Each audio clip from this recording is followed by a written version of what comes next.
Picture this. It is the summer of 2023, and instead of walking through the doors of the Santiago Bernabéu, Jude Bellingham signs for Barcelona. Not Real Madrid.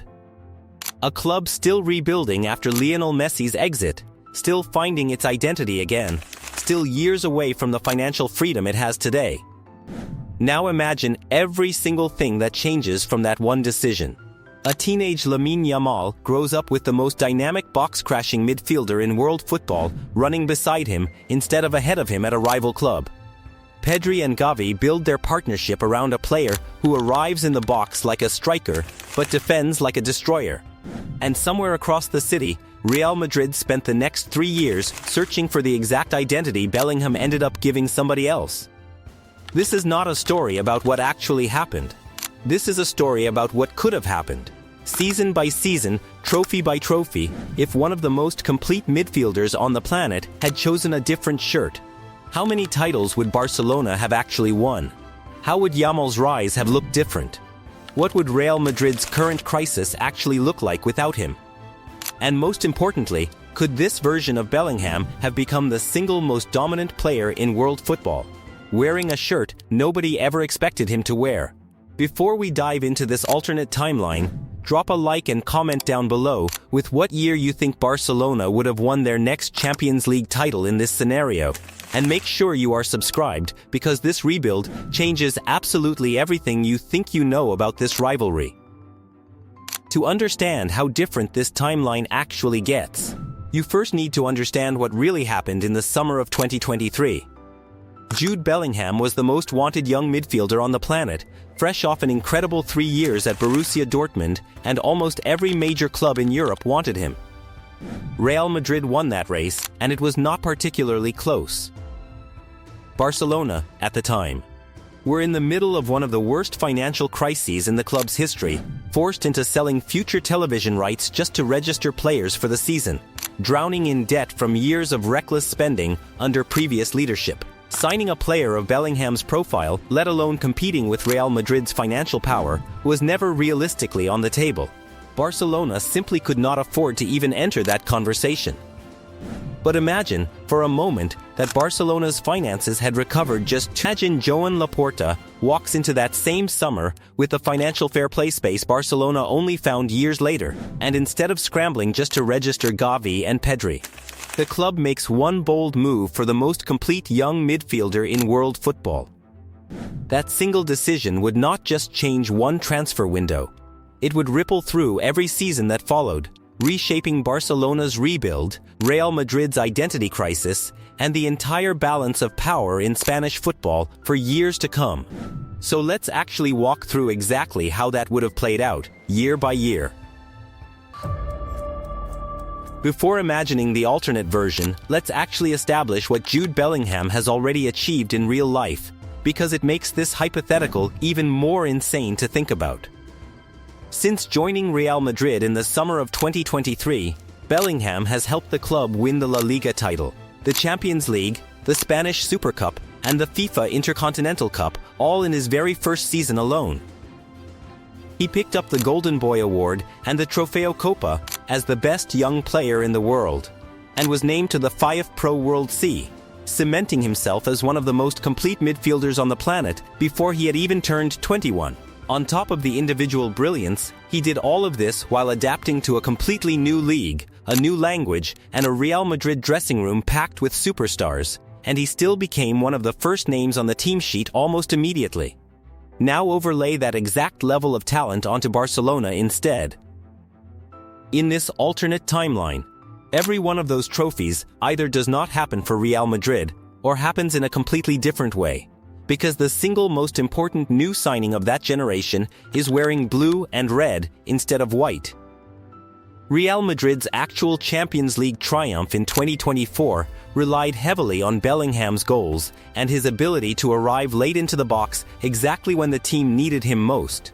Take that away, and you are not just removing one player, you are removing the exact tactical trigger that made that Real Madrid team so dangerous in transition. Meanwhile, imagine that same trigger now built into a Barcelona side desperately trying to rebuild its identity after Messi. This is not just moving one player from one club to another. This is potentially moving an entire trophy timeline from Madrid to Barcelona. And we are about to walk through exactly how that would have unfolded, season by season. In reality, Barcelona's 2023-24 season was a disaster.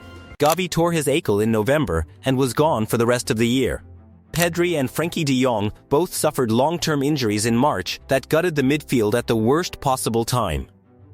Robert Lewandowski's goals dried up completely. Barcelona lost the La Liga title to Real Madrid, threw away a Champions League semi-final spot, and Xavi announced he was resigning before the season had even finished. It was, by every measure, a trophyless collapse. Now imagine Jude Bellingham walking into that exact midfield, instead of Gavi and Pedri sharing the creative burden alone. When Gavi goes down in November, Barcelona does not have a hole in midfield anymore. Because Bellingham is already the first name on the team sheet, arriving late into the box exactly the way he did for Real Madrid in real life. When Pedri and de Jong break down in March, Barcelona still has a midfielder capable of carrying the entire team through a run of matches by himself, the same way he did during Real Madrid's actual title-winning campaign that same season. Instead of collapsing under the injury crisis, Barcelona holds on. The title race against Real Madrid stays level deep into April instead of running away, and for the first time since Messi left, Barcelona has a player capable of dragging a young, injury-ravaged squad over the line on pure individual quality. By the end of that debut season, in this alternate timeline, Barcelona does not finish trophyless. They win the Spanish Super Cup exactly as they did in reality. But this time, they also hold on to win La Liga, denying Real Madrid the title they actually won. Xavi does not resign, because a team fighting for the title in April does not have a manager quietly announcing his own exit. And somewhere on the other side of the city, Real Madrid, missing the single player who defined their real 2023-24 season, finishes the year with nothing at all. In reality, Hansi Flick arrived in the summer of 2024 and transformed Barcelona almost overnight. Playing an aggressive high line with relentless pressing, Flick's Barcelona swept every domestic trophy that season, winning the Spanish Super Cup, the Copa del Rey, and La Liga, beating Real Madrid in every single one of those finals and league meetings. The only thing missing was the Champions League, where Barcelona was eliminated in an all-time classic semi-final, losing 7-6 on aggregate to Inter Milan after one of the greatest two-legged ties in the competition's history. Now add Bellingham into that midfield. Flick's system depends on players who can press relentlessly, cover ground box to box, and arrive late into dangerous areas. Exactly like Bellingham's entire career profile. Picture him alongside Pedri and a fully fit Gavi, forming arguably the most physically dominant and technically gifted midfield trio in world football. When Barcelona demolishes Real Madrid 4-0 in October, Bellingham is doing it against the club he never joined. When Yamal scores that trademark curling strike to seal the league title in May, it is Bellingham, not Fermin Lopez, providing the final pass. And in that legendary Champions League semi-final against Inter, where the tie was decided by the smallest of margins across two unbelievable matches, one extra body in midfield, one more player capable of controlling those final desperate minutes, is enough to tip the balance. In this timeline, Barcelona does not lose 7-6. They go through, and instead of Paris Saint-Germain lifting the trophy that year, it is Barcelona completing the first continental treble the club has achieved since 2015. By now, in this alternate version of events, Barcelona is not just good. It is August 2026, with a new season about to kick off across Europe.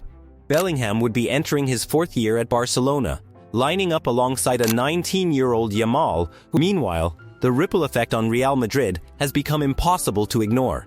In reality, Real Madrid brought in Xabi Alonso in the summer of 2025 to fix a team that had lost its identity, only to sack him 7 months later after a chaotic collapse and a Super Cup final defeat to Barcelona. In this timeline, that collapse happens even faster and even harder. Because Real Madrid is not just missing a manager who fits. They are missing the single player who might have prevented that identity crisis from ever happening in the first place. Without Bellingham anchoring their midfield since 2023, Real Madrid's rebuild under Alonso lacks the exact leadership and box-crashing threat that defined their actual Champions League and La Liga winning campaign in reality. The dressing room fractures faster, the results collapse sooner, and when Real Madrid eventually turns to a youth revolution under Álvaro Arbeloa in early 2026, fast-tracking teenagers into the first team out of necessity rather than choice. It is building Barcelona's dynasty instead of saving Real Madrid's identity. Right now, heading into the new season, this version of Barcelona sits on an almost unthinkable trophy count. 2 league titles, a Copa del Rey, a Spanish Super Cup, a Champions League, and a Bellingham who alongside Yamal is now firmly in the conversation for the Ballon d'Or, his creative and physical numbers elevated even further by playing inside the most fluid attacking system in world football rather than Real Madrid's more transition-based approach. Real Madrid, meanwhile, is left rebuilding around Mbappé, Vinicius, and facing an identity that Barcelona quietly stole 3 years earlier, the moment Bellingham decided to sign for the other club in Spain. Let's actually look at what Barcelona's squad looks like heading into this exact season and imagine Bellingham dropped straight into it today. Robert Lewandowski has left the club after 4 seasons, his contract not renewed, closing out an era. In his place, Barcelona has gone young and dynamic, bringing in Anthony Gordon from Newcastle for £69 million. Their biggest individual signing since Frenkie de Jong, alongside Karim Adeyemi from Borussia Dortmund. Marcus Rashford's loan spell has ended, with Barcelona choosing not to trigger his permanent move. What remains is a core of Yamal, Rafinha, Pedri, Fermin Lopez, and Frenkie de Jong, all entering their prime years together, with several of them having just won the World Cup with Spain this past summer. This is, by nearly every account, the most talented and complete Barcelona squad assembled since the days of peak Messi. Now picture Bellingham stepping into that midfield today. Alongside Pedri and de Jong, he would give Flick's system something it currently does not have. A genuine goal threat arriving from deep. Someone who does not need the ball at his feet to be dangerous. Someone who can occupy central defenders simply by making runs into the box, while Yamal and Gordon stretch the width. In a squad already built around explosive young talent, Bellingham would not need to change who he is to fit in. He would simply be the missing piece, completing a puzzle that has been forming for 3 straight years. A squad already being described as potentially the most dangerous in Europe, made even more terrifying with one more elite body in midfield. As it stands right now, Barcelona enters this season as reigning La Liga champions, chasing a 4th title in 5 years, with 8 members of the current squad having just lifted the World Cup with Spain. The one thing still missing is sustained European success, after falling in the Champions League quarterfinals last season, and watching a new heavyweight rival emerge in Paris Saint-Germain. In this alternate timeline, Bellingham changes that equation entirely. A midfield built around him, Pedri, and de Jong would not just be competing for La Liga, it would be the most physically dominant and technically gifted trio left standing in the Champions League, capable of matching PSG's intensity instead of getting overrun by it in the biggest moments. And then there is the individual conversation. Right now, Yamal is already being spoken about as a future Ballon d'Or winner. And in reality, Bellingham himself has spent years hovering near the top of that same conversation at Real Madrid. Put both of them in the same Barcelona shirt, feeding off each other's movement, sharing the same creative burden that Messi once carried almost entirely alone. And you are not just imagining one dominant player anymore. You are imagining 2 of the best players on the planet, in their athletic prime, wearing the same badge, chasing the same trophies, at a club that already has more talent around them than at any point since the Messi-Neymar-Suarez era. This is not just a hypothetical anymore. This is what Barcelona's actual ceiling could look like, right now, in August 2026, if one decision in the summer of 2023 had gone differently. So let's actually step back and look at what we just built. One decision, one summer, one transfer that never happened, and the entire landscape of Spanish football looks completely different today. A trophyless 2023-24 season for Barcelona becomes a title-winning campaign instead. Hansi Flick's treble-winning debut season becomes a continental treble, with Barcelona beating Inter Milan instead of losing the greatest semi-final in recent Champions League history.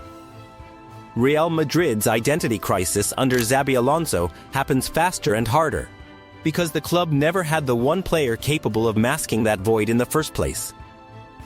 And right now, heading into this season, instead of Real Madrid rebuilding around a wave of teenage academy graduates just to survive, it is Barcelona standing at the top of European football with arguably the most talented squad assembled since the peak Messi years.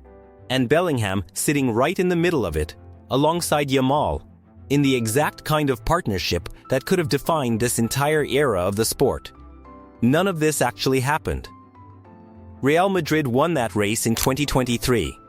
And by every measure, Bellingham's actual career at the Bernabeu has been extraordinary in its own right.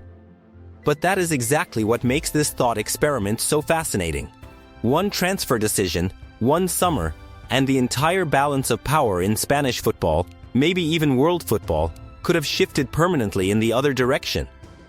If you made it this far, let me know in the comments if you think Barcelona actually wins the Champions League in this timeline, or if Real Madrid finds a way to still come out on top, even without him. Drop a like if this changed how you think about that 2023 transfer race, and subscribe, because we are doing more of these alternate history breakdowns very soon.